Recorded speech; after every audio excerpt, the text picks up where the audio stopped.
You're listening to the Options Insider Radio Network. For more quality options programs, visit www.theoptionsinsider.com or search for Options Insider Radio Network in your podcast provider of choice. Listeners can also access all of our programming through our mobile app, available in iTunes and on Google Play.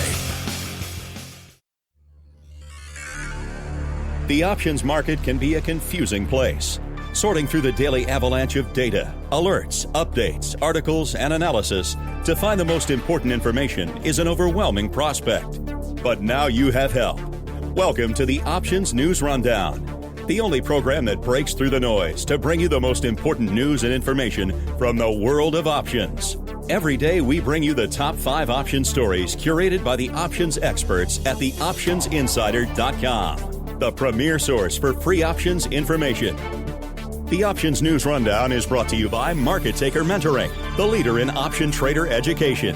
Get trader education, daily trade ideas, and more with a free 1-week trial of Market Taker Mentoring's live Advantage group coaching class by visiting markettaker.com/insider.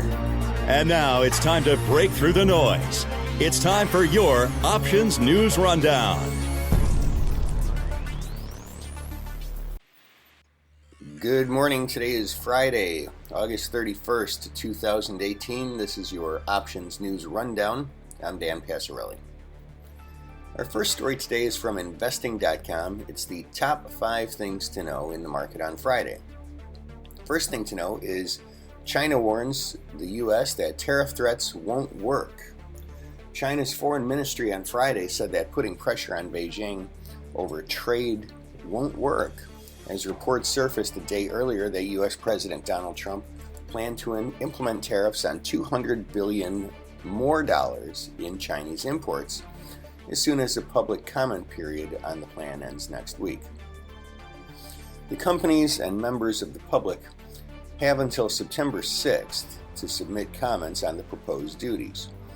People familiar with the matter told Bloomberg that Trump planned to move fast, implementing the levies as soon as the process was done.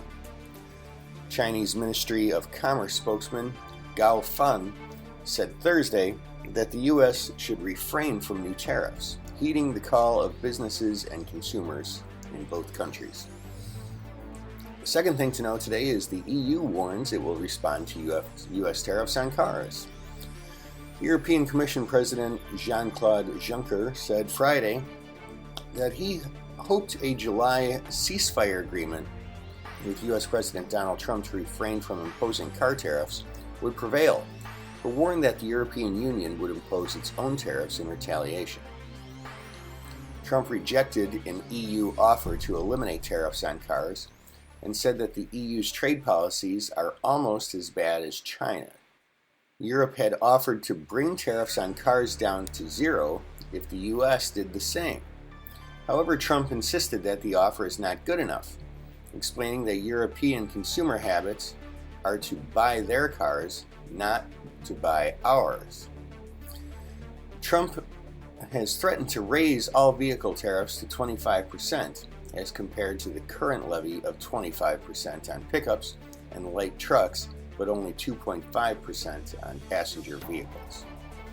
The third thing to note today is U.S.-Canada trade deal is in focus as NAFTA deadline nears. Markets are watching trade negotiations between the U.S. and Canada as a Friday deadline to reach a deal nears. Canadian Foreign Minister Chrystia Freeland and U.S. Trade Representative Robert Lighthizer will meet Friday in Washington in a final round of talks, which is anticipated to be the last ingredient to the reworking of the North America Free Trade Agreement.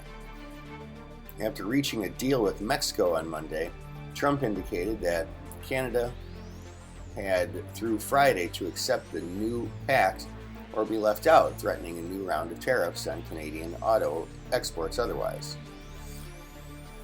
The fourth thing to know today is U.S. stock slip ahead of the holidays. U.S. stocks pointed to a slightly lower open on Friday as indices pulled back from record highs and investors watched trade developments.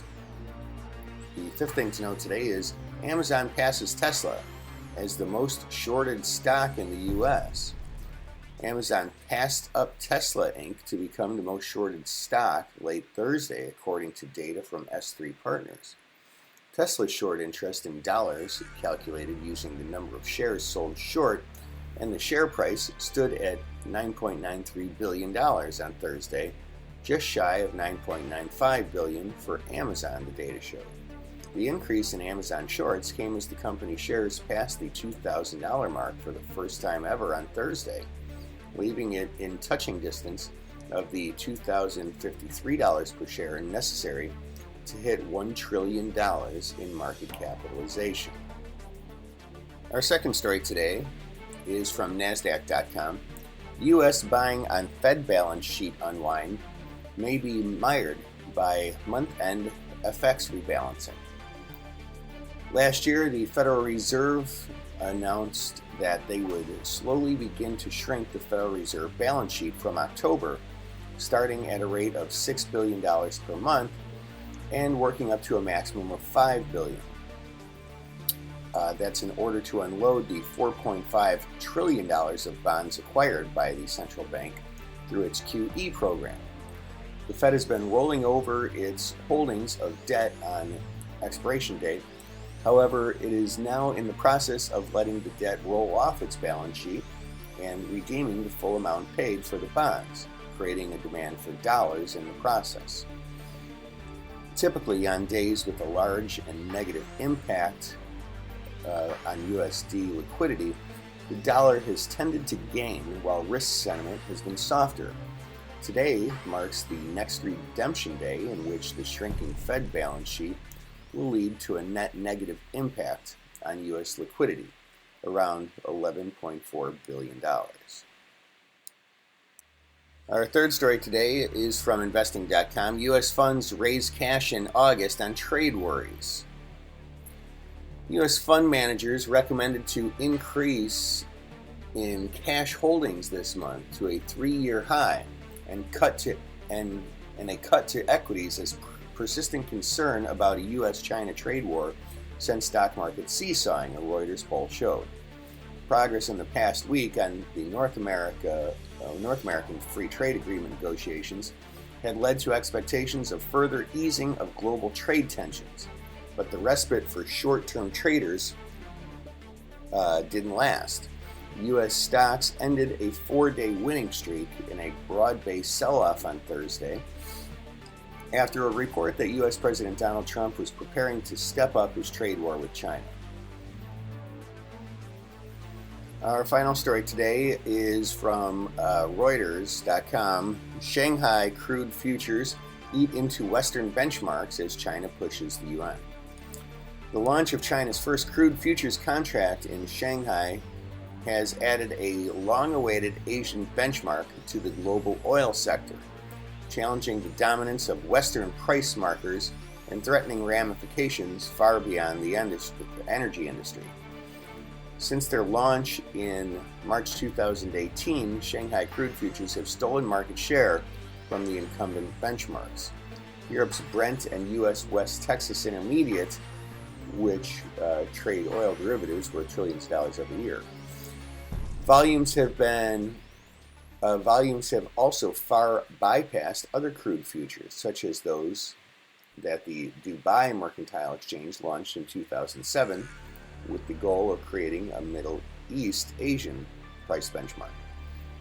This shift in oil markets could have a far-reaching implication, including in foreign exchange markets. It's significant. Given the prominence of China in oil markets, we could see more use of the Shanghai contract, said Stephen Ines, head of Asian Pacific Trading at futures brokerage OANDA in Singapore. He said foreign exchange markets were also taking notice of any yuanification. And that, ladies and gentlemen, is news you can use for today, August 31st, 2018. Your options news rundown. I'm Dan Passarelli, Trade Smart, and have a nice long weekend.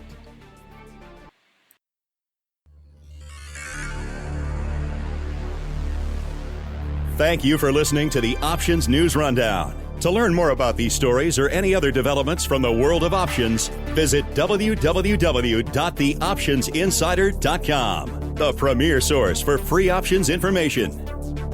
The Options News Rundown is brought to you by Market Taker Mentoring, the leader in option trader education. Get trader education, daily trade ideas, and more with a free 1-week trial of Market Taker Mentoring's live Advantage group coaching class by visiting markettaker.com/insider.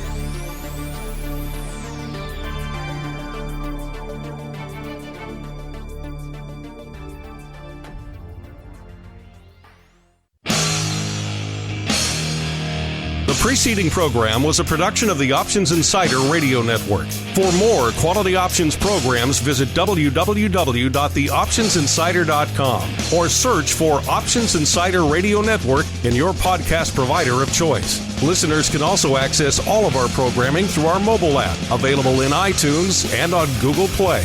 Don't forget to follow along with your favorite programs and submit your own questions for the hosts at twitter.com/options, facebook.com/theoptionsinsider, or via questions at theoptionsinsider.com.